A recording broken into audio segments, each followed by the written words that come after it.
Hi, salamat sa patuloy na pagsuporta sa ating channel. Ang asawa kong tinitingala ng lahat. Ating subaybayan ang buhay ni Daryl Darby. Kabanata 4506. Si Thorgan ay medyo nagpakita ng pagsaalang-alang kay Sergio at plano na patayin siya gamit ang isang suntok. Ang galit ni Sergio ay lumabas at dumilim. Ang kanyang ekspresyon nang naramdaman niya ang lupit ni Thorgan. Grabing atake yan. Patawarin mo ako. Kung mabait kitang kinausap, nilabas niya ang kanyang lason na sining. Mula sa kanyang elixir field agad, at ang isang kulay berde na nakakalasong bagay. Na sinalin dito, gumawa ito ng berdeng proteksyon sa kanyang kanang kamay. Tinusok ni Sergio ang kanyang palad. Palapit at init sa Thorgan Dragon. Conquering Fist. Hindi niya tinago ang kanyang kapangyarihan at pinakita sa kanila ang lahat. Ano? Sobrang nagulat si Thorgan sa pagkakataong iyon at nagsimulang manginig ang puso niya. Napansin niya ang bottomless elixir field na ginawa ni Sergio kasama ang labas na mukhang naging ibang tao tulad kanina. Ang kamay ni Sergio ay hinawakan ng mahigpit ang kamao ni Thorgan. Ang tingin ng takot ay bumalot sa mukha ni Thorgan sa isang iglap dahil nakita niya ang lason sa kalaban na nakabalot sa kanyang kamao. Puting usok ang nagsimulang nagpakita at ang balat sa kanyang kamay ay nagsimulang naluso. Nagpapakita ng malinaw na puting kulay ng kanyang phalanges. Nang nagsimulang sumakit ang kanyang puso sa kanyang katawan, pinakawalan ni Thorgan ang isang kahabag-habag na pag-iyak at nais na palayain ang kanyang sarili mula sa pagkakahawak ni Sergio. Panipi, AGH. Subukan hanggat maaari, hindi niya nagawang malaya ang gapos na tulad ng pagkakahawak. Iniwan ng eksena ang lahat sa ilalim ng singsing na nagulat. May isang tao sa lalong madaling panahon na yumapekto at bulalas. Ang kakayahan ni Sergio ay tila lihim na pamamaraan ng 5 Poison Sect. 5 Poison Sect. Ang bawat tao sa paligid ay sinaktan ng takot, at ang takot na iyon ay nadobol ng tiningnan nila ang mga mata ni Sergio. Ang 5 Poison Sect ay sikat sa buong Nine Mainland, at alam ng lahat sa mundo ng mga naglilinang ay kilala ang 5 Poison Sect na dalubhasa sa mga lason. Ang mga naghimok sa 5 Poison Sect ay namatay, kahit na tumakas sila sa pinakadulo ng mundo. Tapos na ako, nagsimulang manginig si Thorgan at gulat sa loob ng singsing. Ang kulang na inaasahan niyang dugyot na lalaki sa harapan niya ay na-master ang sikretong paraan 5 Poison Sect. Binaliwala ni Thorgan ang kanyang yabang at mapait na nagmakaawa. Ako, ay, pakiusap patawarin mo ako. Alam ko, ngayon na nagkamali ako, inaamin ko na, ang pagkatalo ko, kasama ang lason na kinakain ang kanyang kamay, maaring harapin niya ang pinakameserableng kamatayan kung hindi niya aaminin ang kanyang pagkatalo. Umismid si Sergio at nagpakita ng walang intensyong magpakawala. Akala ko, malakas ka, pero isa ka lang langgam sa akin. Huli mo nang napagtanto ang kamalian mo, mamatay ka na. Kasama ang huling dalawang salita, ang panloob na kakayahan ni Sergio ay lumakas at tinulak ito sa kanan ng taas ng ulo ni Thorgan. Boom! Hindi na illegal ni Thorgan ang atake. Ang ataking walang tunog ang narinig habang ang kanyang buong ulo ay napalipad ni Sergio. Nagkalat kahit saan ang dugo sa isang iglap, pinupuno ang hangin ng isang malakas na tansong amoy. Ang madugong eksena ang nagpasinghap sa lahat sa palibot ng ring. Marami rin ang nagulat at napasigaw. Si Sergio ay malupit. Tinalagang talo si Thorgan, pero pinatay pa rin siya ni Sergio. Para mapalala ito, ginawa ni Sergio ito sa sobrang malalang paraan. Sa kabilang banda, tinanggo ni Morticia ang kanyang ulo bilang pagsang-ayon. Habang umupo siya sa viewing platform, ang mga malupit na individual ay eksaktong uri ng talento na kailangan ng demonyong uri. May gusto pang lumaban sa akin. Ngumiti si Sergio sa ring at sumigaw. Habang tinitingnan ang paligid, ang buong lugar ay tahimik at walang sumagot. Ang lahat ay alam na mamamatay sila kapag nilabanan nila ang taong na master ang sining ng lason ng 5 Poison Sect. Ang ibang tao ay hindi pa rin kumbinsido, at umakyat para kalabanan siya. Wala nang exception sa mga taong iyon. Ang lahat ay tumalon sa ring para hamanin si Sergio na mamatay sa kanyang kamay, maaring malalason sila ng buhay o malumpu hanggang mamatay. Ang uhaw ni Sergio sa dugo ay lumago, kasama ang kanyang pagkapanalo. Ang mga atake niya ay mas naging malupit na.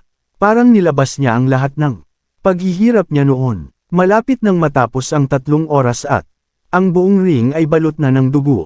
Dahil wala nang umakyat para kalabanan si Sergio, ang eunuch na nagsimula ng bilang kanina ay dahan-dahang naglakad sa ring. Tumingin siya sa paligid at sabi, kung wala nang gustong hamanin siya, kung ganoon kamahalan Sergio ang unang kakoronahan sa unang gantimpala ng kompetisyong ito. Ang salita niya ang kumuha ng atensyon sa maraming dumalo at sinundan ng isang sigaw. Ang taong kasing lupit niya ay hindi dapat bigyan ng unang gantimpala. 0 o nga, malupit siya para kuhain ang buhay ng mga iyon na sumukong talo na. Kabanata 4507. Lalong hindi sumang-ayon ang mga tao. Pagkatapos mabanggit iyon, sa kanila, ang kahit na anong uri ng kompetisyon ay maayon sa integridad sa mundo ng mga naglilinang. Naging malupit si Sergio na kahit na sinong kumalaban sa kanya ay mamamatay.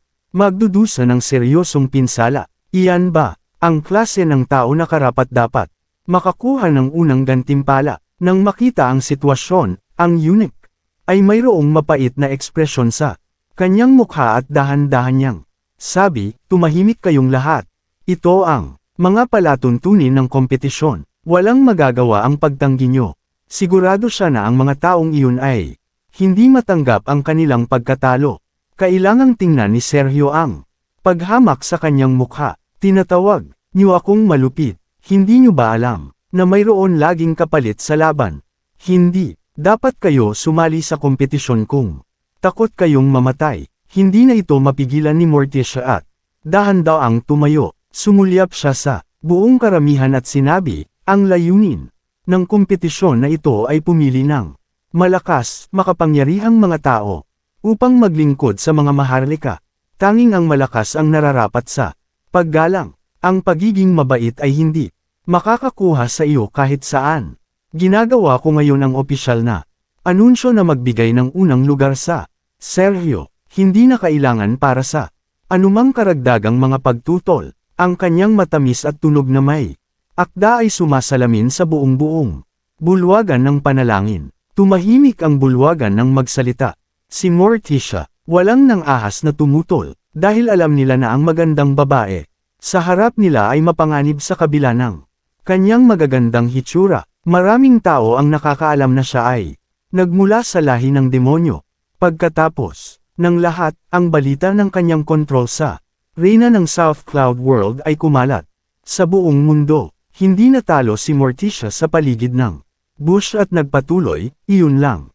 Dito ko idineklara si Sergio bilang isang grade general at isang opisyal sa unang ranggo. Pagkatapos sabihin iyon, tumingin siya kay Sergio at malumanay na sabi, umaasa ako na gagawin mo ang trabaho ng tapat sa hinaharap. Sobrang nasiyahan si Sergio na marinig iyon at mabilis na yumuko para pasalamatan si Morticia. Salamat, kamahalan. Nakita niya ang demonyong kaluluwa sa magandang katawan ng babae, isang malinaw na pangitain galing siya sa mga demonyo. Kahit na nandoon ang reyna, ang babae sa harapan niya ang humahawak ng totoong awtoridad. Sa totoo lang ay medyo natatakot siya sa demonyong uri, pero kung titingnan mo ito mula sa ibang pananaw, hindi na niya kailangang matakot na kalabanan si Daryl ulit kung sasali siya sa mga demonyo. Tumango si Morticia. Ang kanyang eleganteng mukha ay nanatiling walang emosyon at inutusan niya ang eunuch sa kanyang tabi, maghanda agad ng isang piging. Ang kompetisyon ngayon ay sobrang nakakasabik at gusto ko ring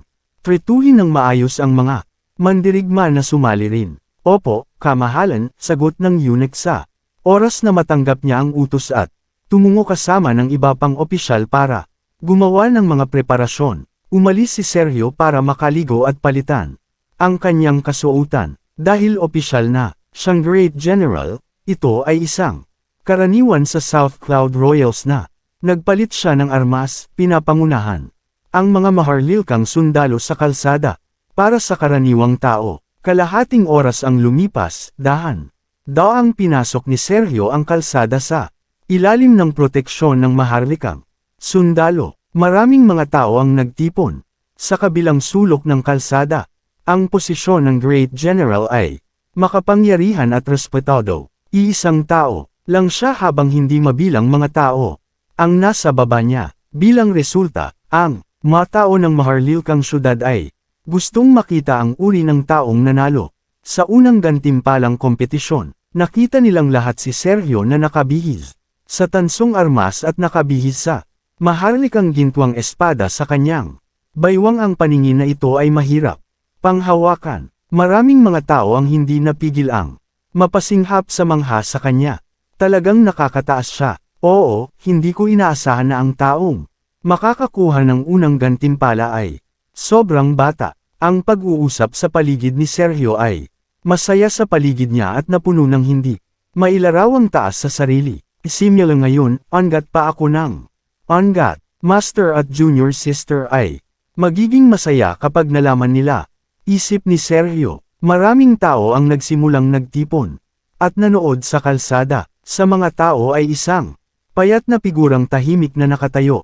Sumali rin siya para makita kung ano ang kanilang pinag-uusapan. Ang babae ay may maganda at nakakaakit na mukha. Nakasuot siya ng simple, mahabang palda, pero hindi nito may tatago ang kanyang nakakaakit na kurba. Ang kanyang katawan ay may nakakamanghang aura, ang lamig na nilalabas niya sa hindi kalayuan.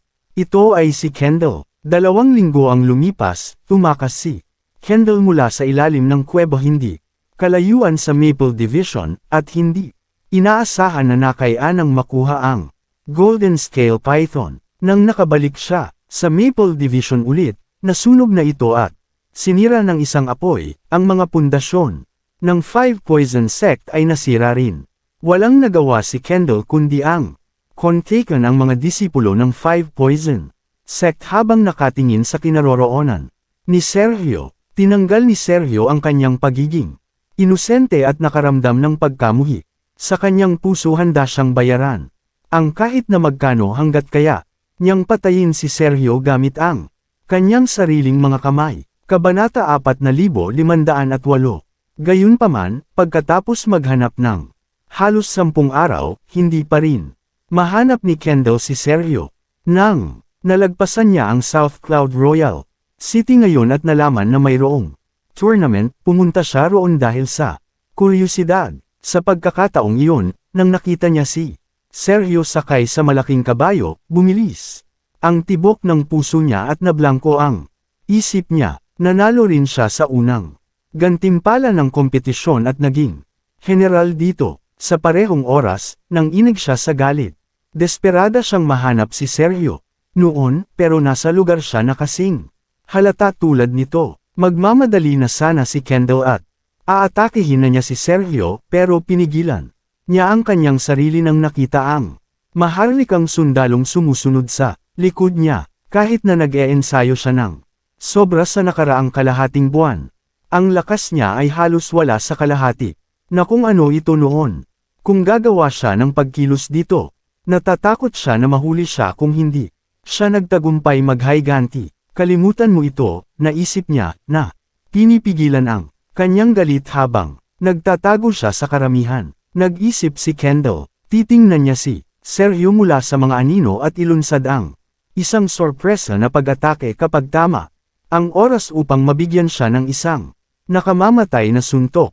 10 minuto mamaya, natapos ni Sergio ang kanyang paglilibot at bumalik sa palasyo. Libu-libong mga upuan ang naayos sa loob at labas ng prayer hall, at ang lahat na lumahok sa kompetisyon ay inanyayahan na sumali. Nanalo si Sergio sa unang lugar at binigyan ng pamagat ng pangkalahatang, kaya siya ay hinirang na pangunahing upuan. Ilang sandali, maraming tao ang nag-flatter sa kanya ng kanilang mga ngiti at kompletong salita. Ito ang kauna-unahang pagkakataon na naranasan ni Sergio ang pakiramdam na maging flatter. Pakiramdam niya ay lumulutang siya sa hangin. Ang partido ay Tumagal ng ilang oras hanggang sa madilim ang kalangitan. Habang umalis si Sergio sa kanyang upuan, isang dating ang lumakad sa kanya ng mabilis at sinabi, General, hiniling ka ng Her Majesty. Sundin mo. Ako, hindi mapigilan ni Sergio ngunit nasa sabik, at ang kaaya-aya na figure ni Quincy ay kusang lumitaw sa kanyang isipan. Hiningi ni Quincy ang kanyang presensya sa oras na iyon sa gabi. Tumango si Sergio ng may ngiti at sabi, magpatiuna ka. Pagkatapos, ang eunuch ay ginabayan si Sergio sa bedchamber ni Quincy. Sa pagkakataon na pumasok siya sa kwarto, nagulat si Sergio makita ang kayamanan at eleganteng disenyo. Sa kamanghaan, gayunpaman, si Quincy ay nakaupo sa couch kasama ang mga mata na medyo nakapikit, na parang nagme-meditate siya. Mukhang ayaw niyang bigyan ng atensyon si Sergio. Nakaupo si Morticia sa tabi niya. Sumisimsim sa tsaa sa kalmadong paraan. Kamahalan, iyong kahusayan. Magalang nasabi ni Sergio habang pinagmamasdan ng dalawang babae. Naramdaman niya ang mas mabilis na tibok ng puso niya nang tiningnan sila. Nang malapitan, tumango si Morticia at sinenyasan ang eunuch na umalis. Pagkatapos, binaling niya ang kanyang atensyon kay Sergio. Tiningnan siya pataas at pababa habang tanong niya sa ngiti, ang ganda, hindi ba? Napatigil si Sergio at napagtanto na umaakto lang siyang maingat. Mabilis, siya yumuko at binaba ang kanyang ulo. Hindi ko gustong maging bastos. Pakiusap, patawarin niyo ako. Natural lang sa lalaki na pagmasdan ang magagandang babae. Bakit ka hihingi ng kapatawaran? Kung sa tingin mo ay maganda siya, matapat mo akong sagutin, sabi ni Morticia sa isang ngisi. Bilang fiend martyr ng demonyong lahi, hindi nahihiya si Morticia tungkol sa pagmamahalan sa pagitan ng babae at lalaki.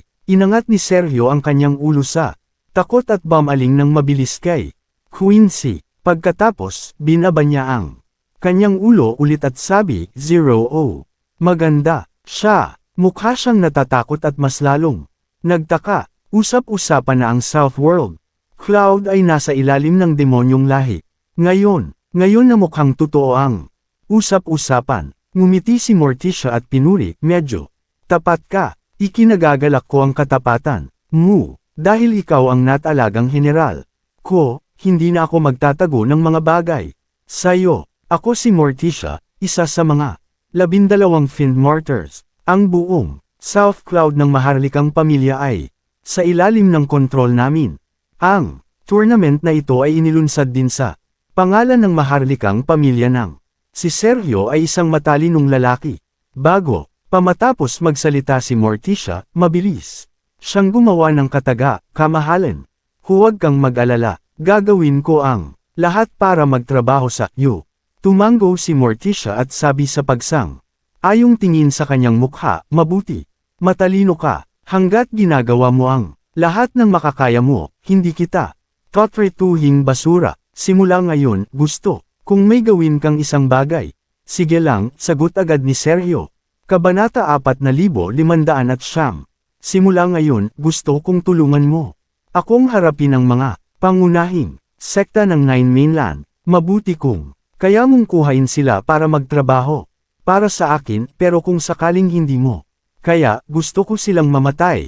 Paliwanag ni Morticia kasama ang nakakaakit na ngiti. Pagkatapos, tumingin siya kay Quincy at ngumiti. Hanggat kaya mong gawin ito, gagawin kong empress ang babae mo. Sobrang natuwa si Sergio nang marinig niya ito. Mabilis siyang yumuko at sabi, salamat sa kabutihan mo, kamahalan. Gagawin ko ang lahat ng makakaya ko. Hindi niya maitago ang kanyang kasabikan nang sinabi niya ito. Kung kanya niyang kuhain ang lasa ng empress, pwede na siyang mamatay ng walang pagsisisi. Tumango si Morticia at tumigil magsalita. Hinaway niya ang kanyang kamay at sabi, sige na, wala kang lalagpasan. Maari ka nang umalis ng umaga kinaumagahan. Opo, kamahalan, sagot ni Sergio at lumabas ng silid ng kama ng maligaya. Saan man, sa Godly Region. Bumuga ng hangin si Daryl habang dahan-daang binuksan niya ang kanyang mga mata. Matapos na umupo ng mga 2 oras. Anong nangyari? Lihim na sumimangot Si Daryl nang maramdaman niya ang sitwasyon sa kanyang katawan, naramdaman niya na ang kanyang lakas ay nakabawi ng marami, ngunit isang bagay sa nakapaligid na kapaligiran ay pinigilan siya mula sa ganap na pagbawi. Siguro pagkatapos manatili ng ilang sandali, magagawa niyang malinaw na makita kung nasaan siya, ngunit makikita lamang niya ang lugar sa loob ng isang daang metro, anumang higit pa kaysa sa iyon ay blanko lamang ang kadiliman. Tulad ng isang magulong walang bisa. Hindi niya masabi kung nasaan ang lugar na ito. Bigla, isang nakagugulat na dagandong ay nagmula sa kadiliman ng maaga. Pagkatapos, nadama ni Daryl ang isang kakilakilabot na puwersa na darating. Para sa kanya, ano yun? Mas mabilis na natalo ang puso ni Daryl nang mapagtanto niya na ang mga hayop na nagtatago sa kadiliman ay higit na kakilakilabot at mabangis kaysa sa mga nakilala niya dati. Lalakad na dapat siya roon at tingnan kung anong klaseng halimaw ito. Gayunpaman, sa pagkakataong iyon, isang nagmamadaling sigaw ang dumating mula sa likod niya. Daryl, huwag kang pumunta roon, may tao pa rito, isip ni Daryl. Tumigil siya at tiningnan ang likod niya. Nang walang malay, umismid siya, nakita niya ang figure sa itim at pulang armas na nagmamadali. Kasama ang balisang tingin sa kanyang mukha. Ito ay walang iba kundi si Blaze, isa sa mga 12 Fiend Martyrs. Anong ginagawa ng isang taong katulad niya rito? Ang mukha ni Daryl ay nandilim nang makita siya at puno siya ng alerto. Wala siyang muwang na ang katawan ng Fiend Martyr sa kanyang harapan ay nasakop ng Empress Nua. Tumungo si Empress Nua kay Daryl at balisa niyang sabi, Daryl, ito ang Infernal Shadow Prison. Mayroong 4 evil beasts na nakulong dito, kaya huwag kang magpadalos-dalos. Tumingin siya sa kanya nang nag-aalala.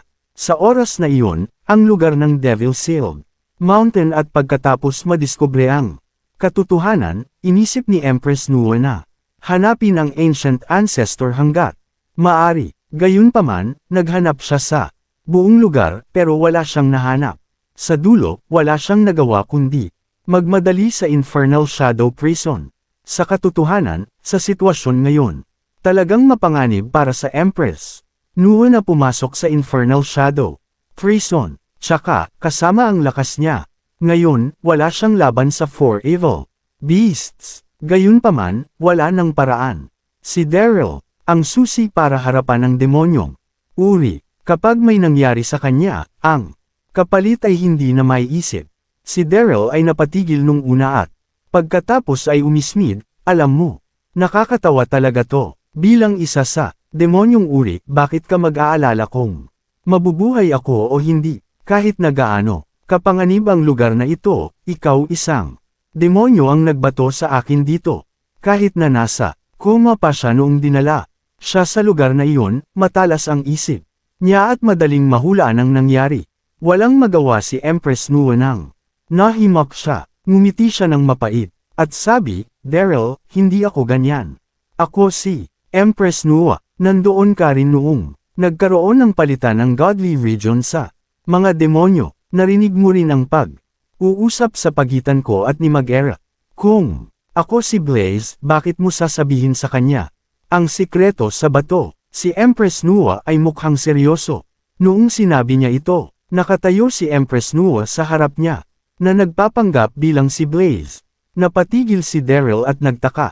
Nararamdaman niya ang power of the Fiend Soul na tumatakbo sa demonyo sa harap niya. Kabanata 4510. Magiging kamangha-mangha kung ang isang demonyo sa harapan niya ay talagang si Empress Nua na nagpapanggap. Nang mapansin ang bagabag sa ekspresyon ni Daryl, bumantong hininga si Empress Nua at malumanay niyang sabi, Daryl, nang pumunta ang Fiend Martyr sa Imperial Sky Palace para gumawa ng kasunduan, inatake ko siya sa gulat. Pagkatapos pinaliwanag niya ang sitwasyon ng detalye. Mapait siyang nagpatuloy, kahit na mapanganib ang paraan, siguradong ligtas ito dahil sa paghiram lang ng katawan ng Fiend Matter ay hindi madidiscover ng Archfiend Antigonus. Tumango si Daryl at mayroong bakas ng paghanga sa kanyang puso. Empress Nua, talagang matalino ka. Hinahangaan kita. Pagkatapos, may lumitaw sa kanya at sabi, sa pagtataka, ano ang Infernal Shadow? Treason. At mayroon bang 4 evil beasts? Dito, anong nangyayari? Ang 4 evil beasts ay hindi lamang malakas, kundi pati na rin mabisyo. Bago, tumayo ang mga Diyos at fiends sa bawat isa, ang 4 na masamang hayop ay naganap sa mundo. Ang mga Diyos at fiends ay nagtulungan upang aisil ang mga ito sa lugar na ito, sagot ni Empress Nuwa na may seryosong pagtingin sa kanyang mukha. Mapahamak. Paano sila naging malakas? Kinuha ba nito ang parehong puwersa ng mga Diyos at mga fiends na magkasama upang aisil ang 4 na bagay dito? Naisip ni Daryl habang ang kanyang mga mata ay lumawak sa sorpresa. Pagkatapos, napansin niya at tinanong, dahil mapanganib dito, bakit mo kinuha ang panganib na pumunta rito? Bumantong hininga si Empress Nuwa at binigyan ng hitsura si Daryl. Daryl, hindi mo ba alam na ang hula ay may kinalaman sa iyo? Ikaw ang susi sa pakikipaglaban sa mga fiends, kaya ginagawa ng mga fiends ang lahat ng kanilang makakaya upang patayin ka. Kaya, alang-alang sa Diyos na rehiyon at sa mundo, wala akong ibang pagpipilian, kundi subukan ang aking makakaya upang mapanatili kang buhay. Natigilan ulit si Daryl, hindi na huminahon ng matagal. Hindi. Nakakagulat na ang mga fiends ay palaging mainit sa kanyang buntot. Lahat, ito ay dahil sa ilang mapahamak na hula.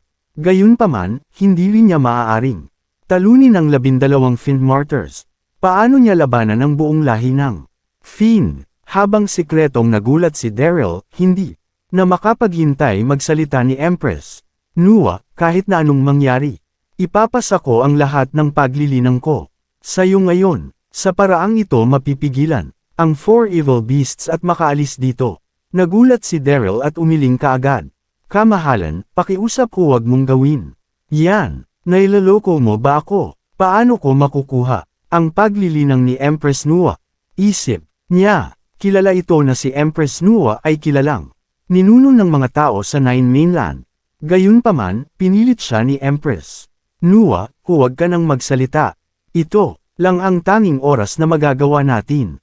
Ito, kung hindi, 2 tayong maiipit dito at mamamatay. Kailangan alam mo na ang katapusan sa katawang ng fiend martyr ay ang vital na puwersa ng enerhiya na hindi pa nabubuo. Ang tanging pagpasa ng paglilinang sayo, masisigurado ko ang kaligtasan mo. Pagkatapos, inawit niya ang 2 linya sa katahimikan. Bigla, isang gintong ilaw ang nagpakita at ang vital na enerhiya ay lumabas mula sa katawan ng fiend martyr. Ang vital na enerhiya ni Empress Nuwa ay nakakasilaw at elegante. Medyo nag-aalinlangan pa rin si Daryl. Nang nakitang seryoso si Empress Nuwa, hindi ito maliit na bagay. Tsaka, nanirahan si Empress Nuwa sa 10,000 taon. Ang paglilinang niya ay matibay na naitaguyod na maaring mas importante pa sa buhay niya. Paano niya nagawang tiisin ito dahil kailangan niyang ipasa ito sa kanya? Hindi ko lang gagawin ang bagay na ito sa'yo, pero para sa buong godly region din, seryosong sabi ni Empress Nuwa. Tumayo siya at nilagay ang kanyang mga kamay sa taas ng ulo ni Daryl.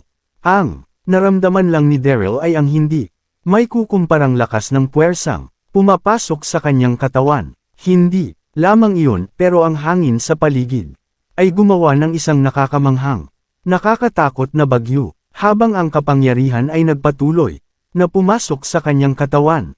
Naramdaman ni Derry ang pino at malakas na kapangyarihang bumalat sa kanyang buong katawan, at ang lakas niyang patuloy na tumaas. Sa wakas, matapos ni Empress Nuwa na malaipat ang kanyang lakas, ang porma niya ay lumiwanag at mawawala na sa kahit na anong oras. Ang boses niya ay naging malabo habang nagsasalita siya. Daryl, binigay ko sa'yo ang paglilinang ko. Umaasa ako na mabuhay ka ng matiwasay at makaalis dito ng matagumpay. Kalaunan, ang vital na enerhiya ko ay magiging isang piraso ng jade. Kailangan mo itong alisin. Kapag nakaalis ka rito at makabalik sa Imperial Sky Palace, ibigay mo ito sa 9 Heaven Emperor. Ang hinulmang jade ay nabuo para sa Diwatang kaluluwa ko, kapag nasalin ito, ng pisikal kong anyo, maari kong malinang ang diwatang kaluluwa ko muli. Tandaan mo, tandaan. To be continued.